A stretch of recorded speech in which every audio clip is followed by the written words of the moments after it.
నమస్తే. అనంతపురం నుంచి బెంగళూరుకు వెళ్లే రూట్ లో హోటల్ ఆదిత్య గ్రాండ్ అని ఒక హోటల్ వస్తుంది. అందులో ఈరోజు చీజ్ ఇడ్లీ ట్రై చేశాను. అది రూ. 60 మాత్రమే. 60, 65.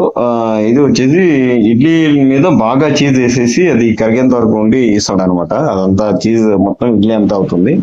ఆ తర్వాత అది ట్రై చేద్దామని నేను ఫస్ట్ ఉత్తది తిన్నాను.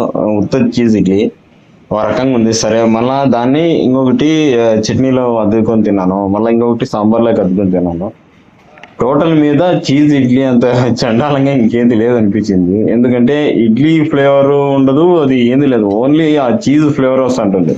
ఇడ్లీలోకి చీజ్ ఫ్లేవర్ అంటే ఎంత దరిద్రంగా ఉంది అనేది, అంటే చాలా మంది నచ్చుతుందేమో, సారీ మళ్ళా ఫీల్ అయ్యారు. కానీ నాకైతే చీజ్, ఇడ్లీలోకి చీజ్ అనేది చాలా కొత్తగా అనిపించింది.